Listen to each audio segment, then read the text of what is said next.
जैन रामायण। तो वहाँ पर यक्ष आए थे और यक्षों ने बात सुना करके और फिर उनमें सब समझा करके वो यक्ष गायब हो पाएगा, क्योंकि वो गजब आदमी है, वो स्थिरता उसकी देखने लायक है। ऐसा सुन करके वो वैसा बोल करके चले गए। और जब सुना यहाँ लोगों ने, अंगद नील वगैरह ने, जो लोग पहले गए थे डर के, मतलब भाग करके इंद्र के कारण से आना पड़ा था, तो उन्होंने सुना कि यक्षेंद्र शांत हो चुका है, अपने स्थान जा चुका है, इसलिए अपन जाके हैरान कर सकते हैं। तो जो अंगद था, अंगद लंका देखने के लिए, लंका में वापस प्रवेश करने के लिए उद्यत हुआ। और साथ में वो बहुत सारे अपनी सेना को लेकर के, और उसके साथ में जो लोग थे जो पिटाई खा के नहीं आए थे, डरे नहीं थे, तो बोले चलो फिर से एक बार ट्राई करते हैं। जो लोग डर चुके थे, ले भैया पता नहीं, एक बार ये हुआ देवता आ गए, अगली बार कौन आ जाएगा, हु नोज, अपन तो यही युद्ध में लड़ लेंगे, देवताओं से कौन लड़ेगा। तो कुछ बहुत सारे कुमार, फेरी कुमार रथा सवार, होय गए पुरे लंक मझारी, रावण के घर पहुँचे जाए, नील रतनमय शोभ अघाय। और वो अपने हाथी घोड़े को लेकर के और रथ पे सवार होकर के शीघ्रता के साथ में फिर से लंका नगरी में पहुंच गया। जब वहाँ पहुंचा तो इस बार उन लोगों ने नगरी में उधम नहीं मचाया, और जब निकल रहे थे वो सीधे सीधे लंका उसके भवन के लिए, क्योंकि भवन था, भवन के अंदर ही शांतिनाथ जिनालय था। घर में, घर के अंदर ही, कमरे में नहीं, किसी में अलग से बड़ा 1000 खम्भों पे टिका हुआ। आप सोचो 1000 खम्भे जिसमें होंगे, वो कितना बड़ा विशाल जिनालय होगा। 1000 खम्भे किसको बोलते हैं? ऐसा विशाल जिनालय। तो उसका जब जिनालय ऐसा था, उसका घर कितना बड़ा होगा। तो उस भवन की तरफ वो गए, जा रहे थे, रास्ते में जो लोग थे, स्त्रियां थी, वो देख करके कौतूहल से युक्त हो रहे थे, अरे देखो ये अंगद है, ये चला जा रहा है, इसको कोई रोक नहीं रहा है, ये कितने कांतिमान है, किस प्रकार से इसकी चपलता है, ये चंचल है, पता नहीं क्या करेगा। ऐसे करके उनके अनेक अनेक वार्तालाप होते चले जा रहे थे। जब सेना चल रही थी, वो पूरी सेना का ही वर्णन किया हमने। आगे जा रहे थे, पदाती गर्व से बातें करते हुए, आज तो देख लेंगे, आज तो सब काम कर देंगे, आज तो किसी को नहीं छोड़ेंगे, आज तो जीत जाएंगे, ऐसा करके गर्व से बात करते हुए पदाती चल रहे थे। पदातियों के आगे नृत्य ज्ञान करती हुई नृत्यांगनाएं, सुंदर गान सुनाने वाले बाजे बज रहे थे। तो तरीका ही होता है, जब भी सेना जाती है ना, सेना 7 प्रकार की होती है, अनीक बोलते हैं जिसे। तो उसमें नृत्य करने वाले, गाने वाले, बजाने वाले, गाय नहीं, बैल, ऋषभ, घोड़ा, रथ, 7 प्रकार की वो होती है देवताओं की। यहाँ पे राजाओं के पास जितनी जैसी हो जाए। तो ऐसे वो सब चलती जा रही थी। और वो जब नगर में पहुंची, तो नगर में पहुंच करके लोग उनके बारे में बात कर रहे थे, और वो सब चीज़ें निकाल करके, रास्ता पार करके रावण के महल के वहाँ पर पहुंच गए। अब महल तो पहुंच गए, महल से कहाँ जाना है उनको? जिनालय में जाना है। अब घुस गए अंदर। पहले नहीं घुस पाए थे, पहले तो बाहर से ही थे, और बाहर में वो देव आ गए थे लड़ने के लिए, वो भगा दिया था उनको। अब ये अंदर घुसे। अब ये अंदर घुसे तो जैसे घुसे तो वहाँ पर क्या है? मगरमच्छ। वो पदाती घुसे अंदर, तो बोले मगरमच्छ मगरमच्छ भागो, ये खा जाएंगे। तो भागने लगे। तो अंगद पीछे था, अंगद सामने आया, और उसने क्षण भर के लिए, थोड़ी देर के लिए देखा, अरे ये मगरमच्छ नहीं है, ये ना चित्रकारी है, ये बना रखा है ऐसा, ये दिस आर नॉट रियल। मंदिर नहीं, भवन है, मंदिर कहाँ पहुंचे? राजभवन। डिजाइन ऐसी थी जमीन पे कि ऐसे लग रहे थे बिल्कुल रियल मगरमच्छ। तो वो जितने वो लोग थे ना उनके, कौन? पदाती सैनिक, पहले वो डर करके पीछे होने लग गए कि यहाँ पे पैर रखेंगे, कूद जाएंगे तो मर ही जाएंगे। तो अंगद ने कहा, अरे समझो भैया, ये रूप निश्चल है, देखो इनमें कोई हलचल नहीं हो रही है, कुछ भी काम नहीं हो रहा है, ये जरूर क्या है? रचनाएं हैं। शरीर है, पूरा शरीर, शरीर क्या है? ये रचना है। इसमें चेष्टा दिख रही है, ये इसकी नहीं है, जो होने वाला है उसके निमित्त से हो रही है, ये तो निश्चेष्ट है। इसमें जो जो भी आकृतियां, रूप, रंग बन रहे हैं, तो ये क्या है?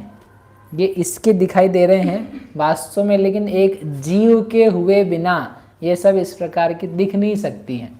तो जीव का निर्णय जिसको होगा तो वह शरीर को भिन्न समझ लेगा। तो उसको भी चेष्टा वहाँ दिख नहीं रही थी, तो समझ गया कि यहाँ पर तो क्या है, रचना। आप तो सब लोग बेचारे अच्छा अच्छा आश्चर्यचकित होते हुए आगे बढ़े।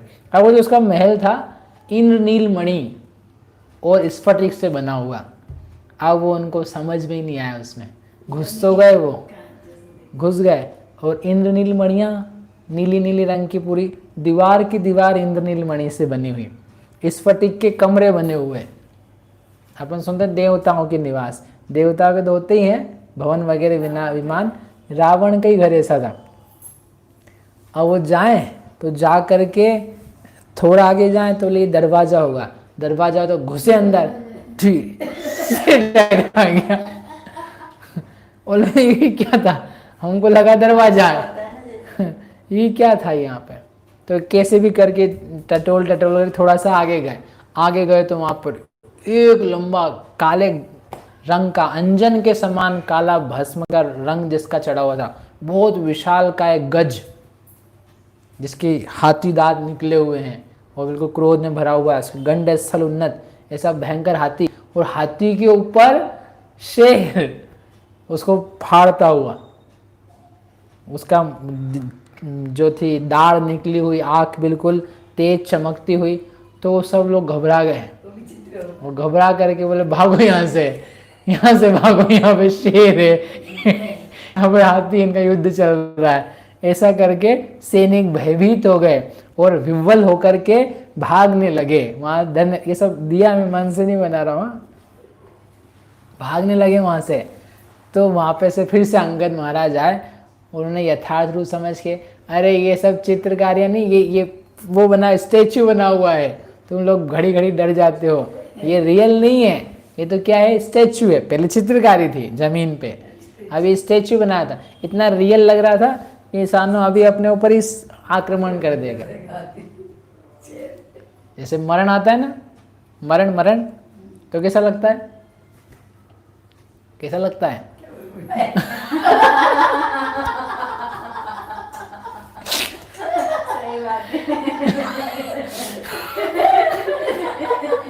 देखो बताता हूँ मैं कैसा लगता है। मरण आता है तो ऐसा लगता है कि हम ही मरे, ये रियल है, रियल, ये मरण जो है ये रियल है, ये असली है, हम नष्टता को प्राप्त हो रहे हैं, हम नाश को प्राप्त हो रहे हैं, ऐसा लगता है। ठीक है, लगता है कि लगता है क्या मालूम, अभी मालूम पड़ेगा।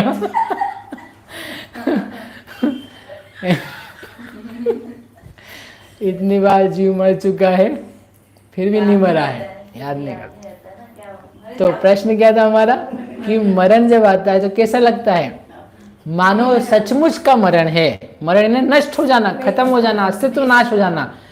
तो जैसे वो चित्र लिखित का है, वास्तविक नहीं है, लेकिन अज्ञान से लगता है वास्तविक मरण, वैसे के वैसे वहां पर वो अंगद था, वो उनको समझा रहा था ये वास्तविक नहीं है, ये वास्तविक लग रहे हैं। ऐसे श्री गुरु समझाते हैं, तू सोच रहा है कि मर जाएगा, अरे तू मर सकता ही नहीं है, ये शरीर वास्तविक नहीं है, शरीर वास्तविक है ना, यही बने रहना वास्तविक नहीं है। इसलिए वो अंगद ने समझाया, ऐसे गुरु महाराज समझाते हैं, आप समझ जाओ तो रुक जाओगे, नहीं तो भाग जाओगे, डरोगे, मरण से डरोगे। तो ऐसा करके वो आगे फिर डरते डरते ऐसे घुस रहे थे जैसे मानो मृग के बच्चे, हिरण के बच्चे शेर की मांद में घुसे। तो कैसे घुसेंगे, क्योंकि एक तो वैसे ही उसका घर है, किसका, रावण का। अभी रास्ते में बड़ी बड़ी बातें कर रहे थे, अब वहाँ रावण का घर है, वो यहाँ तो घर में घुसे, वहाँ पहुँचे उसके पहले ही सारा अजूबा है।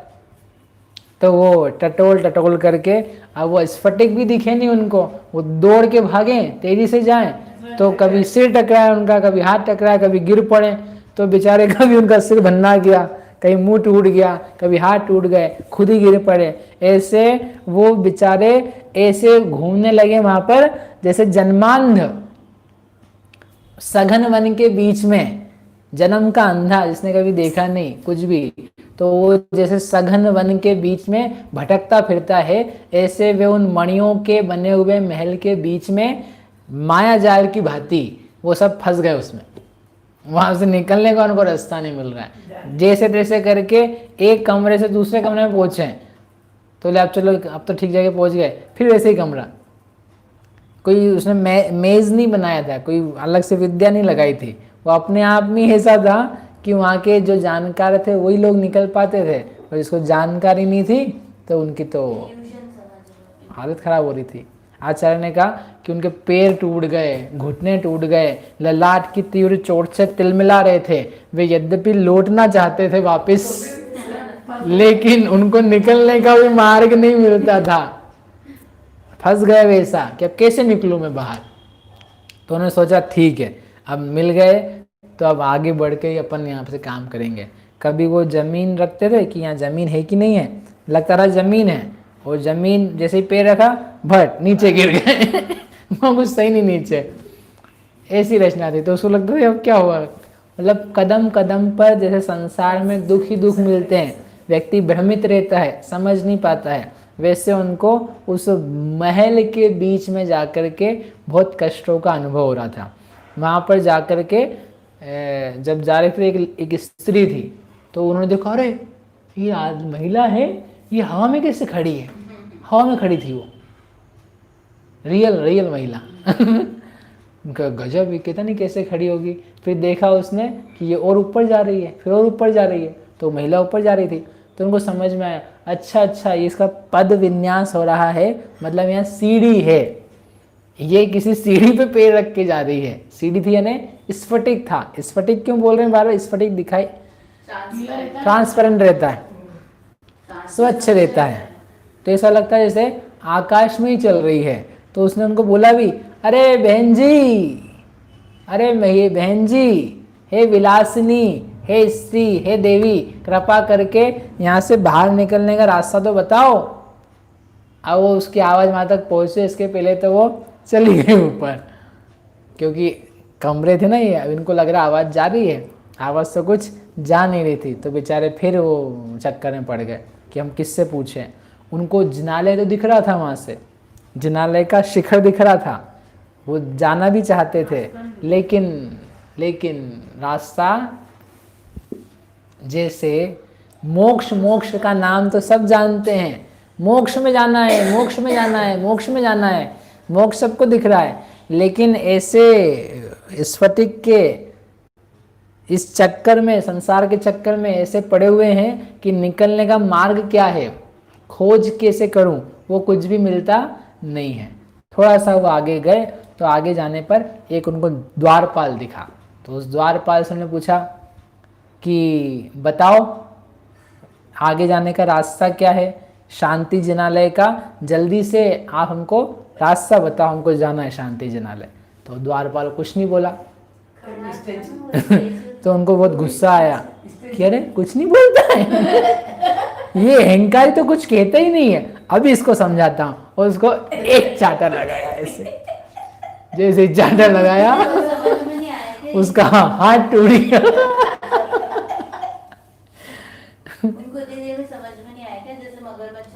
रियल बेटा, रियल दिख ही रहा है। और इनको चाहिए, देखो आपको क्या चाहिए, आदमी मिल जाए कोई और हमको रास्ता बताए। वो दिख रहा है द्वारपाल बिल्कुल द्वार के वहां पे खड़ा हुआ है, ऐसा लग रहा रियल जैसा। तो वो कृत्रिम था, वो रियल नहीं था। तो उन्होंने एक उनको थप्पड़ जैसे ही मारा तो उसकी खुद की उंगलियां जो थी वो टूट गई मतलब लग गई उसको। अरे बाप रे, क्या था। जैसे गलती लगती ना, दूसरे की गलती है, उसको मारने जाते हैं, मालूम पड़ता खुद को लग जाती है। दूसरों ये गुस्सा दिला रहा है, तो आप गुस्सा कर रहे हो ना, तो दिख रहा है ये खिला रहा है, वो तो कृत्रिम है, वो अनरियल है, वो बाहर का है। तुम खुद से कर रहे हो, वो दिखाई नहीं दे रहा। और जैसे आप उसको जवाब देने जाओगे तो तुम टूटोगे।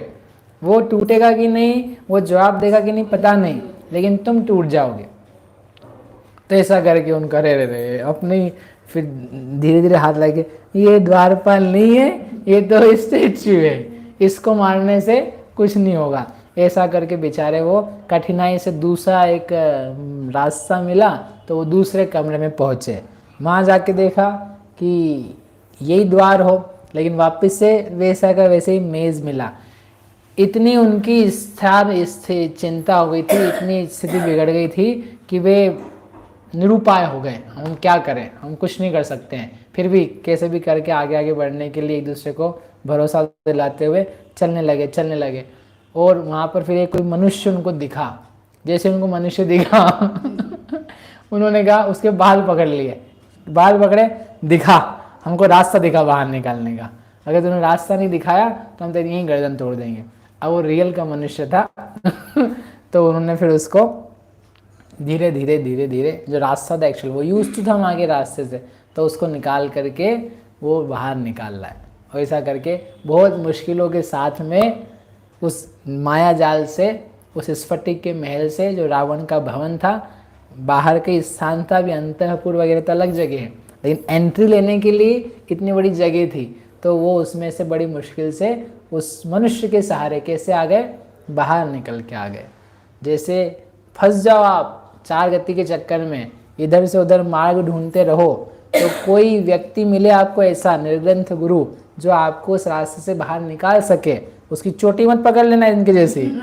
हाँ, वो उनके जो चरण पकड़ना, उनके चरण पकड़ के व्यक्ति संसार से बाहर निकलता है, खुले में आता है, सम्यक दर्शन प्राप्त करके कुछ श्वास लेता है खुले में, ओहो कुछ तो मिला। अब आप शांतिनाथ जिनालय को देख पा रहे हो सामने से, अब आप देख पा रहे हो रत्नात्रय का रास्ता क्या है, मोक्ष का रास्ता क्या है एक्चुअल में। तो ऐसा करके वो लोग बाहर निकल के आ गए। अब वो जा रहे हैं शांतिनाथ जिनालय की तरफ चल रहे, अब आगे चलेंगे जय जय की ध्वनि के साथ में कुसुमांजलियों को छोड़ते हुए वे सारे के सारे शांतिनाथ जिनालय में पहुंचे। और इतना अच्छा सुंदर भव्य मनोहारी जिनालय था कि बस वो देखते ही रह गए। कितना बढ़िया जिनालय है, स्फटिक के खंभों पर धारण किया हुआ पूरा का पूरा आकाश, उसके ऊपर ऐसा लगता था जैसे नगर बसा रखा है। मतलब ऊपर की रचनाएं थी तो वो ऐसी लगती थी नगर जैसी, तो वो सब एक दूसरे को, अरे देखो ये क्या है, देखो ये क्या है, वो नगर लग रहा है, कितना सुंदर चित्र बना है। यहाँ पर भगवान के चित्र बने हैं, यहाँ पर मुनिराज के बने हैं, यहाँ आहारदान के बने हैं, यहाँ पक्षियों के बने हैं, यहाँ पर तीर्थंकरों का चरित्र लिखा है। ऐसा करके वो जितना उसकी भव्यता थी, उस भव्यता को एक दूसरे से, आश्चर्य देखो, देखो ये आश्चर्य, देखो ये आश्चर्य, एक दूसरे को चीज़ें दिखाते दिखाते आगे आगे वो धीरे धीरे बढ़ते गए। और फिर अंगद आ रहे थे पीछे, जिसने पहले ही सब अपने उपकरणों को नहीं, सवारी का त्याग कर दिया, हाथी से उतर गया, अपने विमान से उतर के, चरण पादुका छोड़ करके, शस्त्र छोड़ करके, उसने बड़े नम्र चित्त होकर के भक्ति भाव के साथ में जिनालय में प्रवेश किया। जिनालय की प्रदक्षिणा दी बाहर से ही। सब जैन थे, तो ये जैन है तो जैन के नाते काम कर दे। जिसके मुख से स्तोत्र पाठ निकल रहे थे और सारे सैनिक जो थे, उन सैनिक पक्ष को बाहर की कक्षा में खड़ा कर दिया। जिनालय के अलग अलग मंडप होते हैं, तो वो बाहरी मंडप में ही जो सैनिक थे, तो सैनिकों को वहीं छोड़ दिया और खुद जाकर के अंदर जाने लगा। और जिसके नेत्र कमल खिल रहे थे और जिनेन्द्र भगवान के सुंदर सुंदर अनुपम चित्र वगैरह देख करके भाव से उनको नमस्कार कर रहा था। शांतिनाथ जिनालय को देख के, शांतिनाथ भगवान को देख के अत्यंत धीर गंभीर स्तुति जिसने की थी, ऐसे अंगद ने शांतिनाथ जिनालय में एक्चुअल में प्रवेश किया, अकेले ही प्रवेश किया। और वहाँ उसने देखा कि वो जो रावण था, वो रावण वहाँ पर शांति से धीर गंभीर होकर के अर्ध पर्यंकासन मुद्रा में बिल्कुल निश्चल बैठा है, मानो कुछ हुआ ही नहीं है बाहर, उसको कुछ पता भी नहीं है, वो ध्यान में बैठा है। बाहर की कोलाहल में उसका जरा सा भी चित्त नहीं जा रहा है। वो ऐसा बैठा था भगवान के सामने जैसे मानो राहु के सामने सूर्य के सामने राहु बैठा हो, उसके बिल्कुल सामने रहता है, फ्रंट में, ऐसे बिल्कुल सामने के सामने ऐसे ध्यान कर रहा था वह, जैसे राम सीता का ध्यान करते थे, वैसे वह विद्या का ध्यान करने में लगा हुआ था, साधना करने में लगा हुआ था। जिनालय के दर्शन तो कर ही लिए इसने यथा योग्य, भगवान की वंदना विनय करने के बाद में अब उसने रावण को बोलना चालू किया, ए रावण। अब वो बच्चा है रावण के सामने, इतना ध्यान रखना। अंगद, सुग्रीव तो बड़ा है, इसके पिताजी हैं, और सुग्रीव भी रावण से छोटे, तो अंगद तो कितना जरा सा रहेगा। हाँ, सुग्रीव जो है वो सुग्रीव की बहन जो है वो रावण की पत्नी है। तो सुग्रीव की बहन रावण सुग्रीव की बहन रावण की पत्नी। हाँ वही तो बोला मैंने। अरे बाली और सुग्रीव हुए थे कि नहीं, अच्छा, एक लड़की थी। बाली और सुग्रीव। तो सुग्रीव की बहन जो थी वो रावण को परणाई थी, और ये सुग्रीव का क्या है, लड़का। ये लड़का अंगद, सुग्रीव का लड़का अंगद। तो ये क्या हुए उसके फूफा जी, ठीक है ना, फूफा जी हुए। अब फूफा जी को ऐसा बोला, रे रावण तूने क्या नाटक कर रखा है, व्हाट इज दिस। अब वो देखो, इसमें से पढ़ता हूँ थोड़ा सा मैं, कहाँ है गया, इसमें दिया नहीं।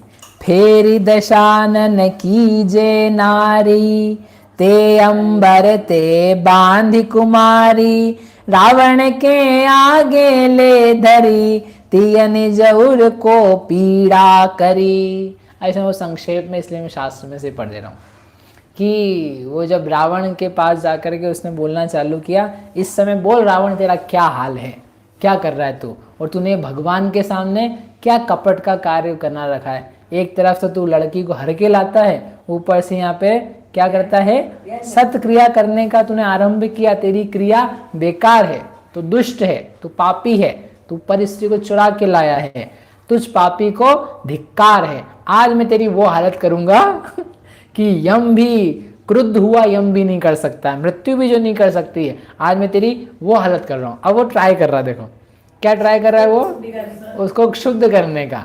अब वो शुद्ध करने के लिए सब प्रकार के जो जो कर सकता है वो सब काम करने वाला है, जितना गुस्सा दिला सकता है वो सब दिलाएगा। हाँ उसने बातें करी और उसने नहीं सुना, बैठे ही था, उसने मानो कुछ ध्यान ही नहीं दिया, उसको कान में शब्द ही नहीं पड़ रहे। कपड़ा लिया उसका, उसी का वस्त्र जो था, सफ़ेद वस्त्र पहन करके ओढ़ा था उसने, एक वस्त्र लेकर के ऊपर का दुपट्टा लेकर के उसी को पीटना, मतलब उसको उसके ऊपर मारना चालू किया। अब वो चींटी के जैसा तो बल रहेगा उसका, अरे कपड़े से मारोगे रावण को तो क्या होने वाला है, तो उसको कोई फर्क ही नहीं पड़ा। फिर उसने अच्छा कुछ नहीं कर रहा, कुछ नहीं सुन रहा, हा हा हा हा हा हा अट्टहास करने लगा, कहीं उसका मुंह बनाने लगा, चिढ़ाने लगा उसको, कुछ भी नहीं हुआ। तो उसके हाथ में माला थी, रावण के हाथ में माला लेके बैठा था, अक्षमाला स्फटिक की। तो माला ली, ले तेरी माला, तोड़ करके माला की माला पूरी बिखेर दी, ध्यान में लगा रहा।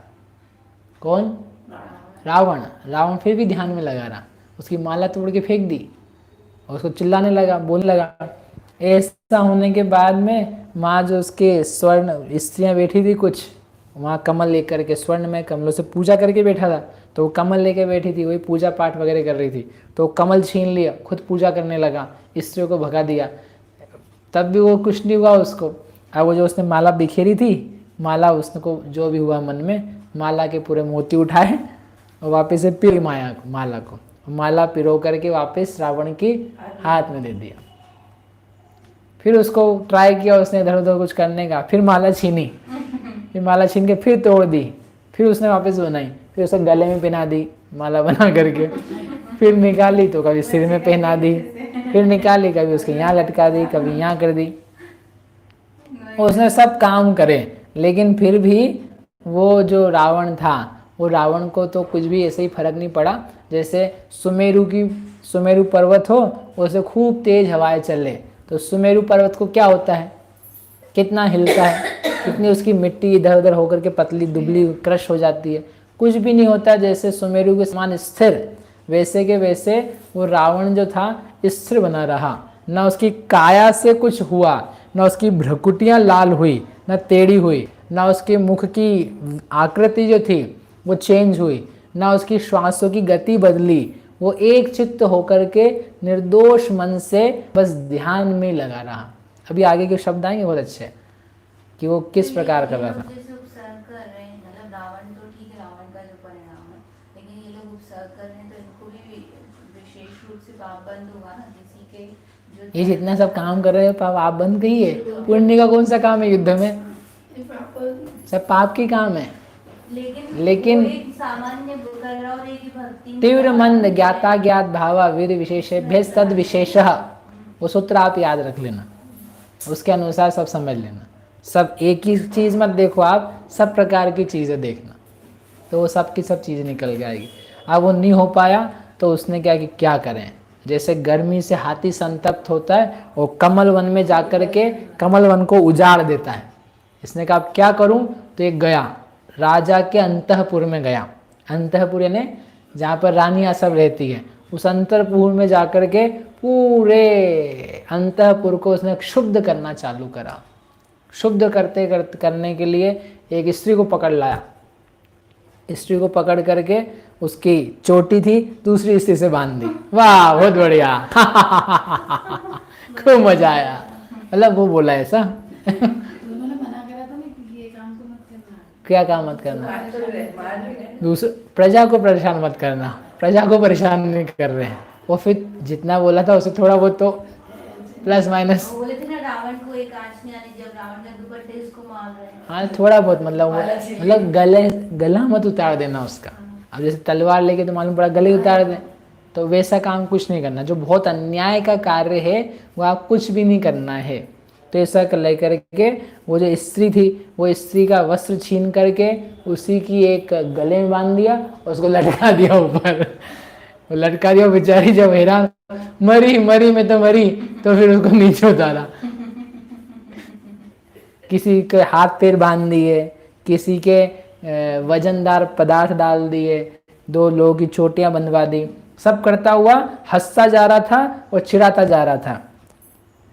फिर किसी स्त्री जो बिल्कुल सुंदर थी और सब वस्त्र आदि से युक्त थी, इधर आ, चल तेरे को बेच देता हूँ, और अपनी आदमी को 5 दिनार मैंने समझ लो 5 रुपए में बेच दी, जा तेरे को बेच दिया हमने। मतलब कैसे भी करके कुछ तो भी हरकतें जो थी ना, वो बच्चे जैसी हरकतें कर रहा था। किसी के हाथ की आभूषण निकाले उसको कान में पहना दी, पैर की पायजब थी गले में पहना दी, गले की चीज़ थी कमर में डाल दिए। ऐसे करके वो भय से कांपती हुई सारी स्त्रियाँ, सारा अंतःपुर उसका ऐसा हो गया जैसे कि अरे क्या, आज तक जिन सब राजकुमारियाँ, आज तक कोई ऐसा उनके साथ हरकत कर सकता है? ना उनके गांव में कर सकता है, ना उनके राज्य में कर सकता है, ना रावण के यहाँ कर सकता है। जीवन में पहली बार जिसके सामने दुष्ट का पाला पड़ा हो, तो ऊपर से नीचे तक सब वो कांप गई। हे भगवान, ये क्या विपत्ति आ गई है, ये क्या हो गया है? जैसे कोई सांड होता है वो गायों के समूह को व्याकुल कर देता है, वैसे वो रावण के समीप ही पास में था ये अंतःपुर उसके लगा हुआ, पूरे अंतःपुर को उसने व्याप्त कर दिया। सब चिल्लाने लगी, बोलने लगी, डरने लगी, भागने लगी। उनके सारे जो शब्द थे, आभूषणों के शब्द, कांपेगा ना आदमी तो हिलेंगे, तो उनके शब्द, रोने के शब्द, टकराने के शब्द सब पहुंच रहे थे। वो सबको बांध बुंधा करके उसने कहा अभी भी कुछ नहीं हुआ है इतनी आवाज़ें सुनने पर। तो उसने कहा क्या करूं, उसने रावण के पास जाकर सारी महिलाओं को ले गया। वो ले जाकर के, तूने तो है ना, सुन क्या किया था तूने ना, माया के साथ में मायाचारी से क्या किया था, सीता का, राजपुत्री का अपहरण किया था। देख मैं तेरे सामने के सामने तेरी सारी स्त्रियों के साथ क्या करता हूँ। तेरे को सबसे ज्यादा प्रिय कौन है इसमें से? मंदोदरी, पट्टरानी। अब देख इसके साथ मेरा क्या हश्र होता है। इसको मैं लेके जा रहा हूँ और ले जा करके ये विद्याधर के राजा जो सुग्रीव हैं उनके ऊपर चंवर ढोरेगी, वहाँ पर चंवर ढोरेगी, तब तू देख तेरे क्या होता है इसके साथ। ऐसा कह करके उसको क्रुद्ध करने लगा। अब वो क्रुद्ध होता है कि नहीं। और मंदोदरी की ऐसी स्थिति हो रही है, मंदोदरी को क्या हो रहा है, मंदोदरी चिल्लाती है, बोलती है, गिड़गिड़ाती है, या कर लेते को जो करना वो करे, क्या बोलती है। ऐसी सब स्थितियां निर्मित हो रही है। वो क्या होगा वो अपन कल देखेंगे। समझे आप?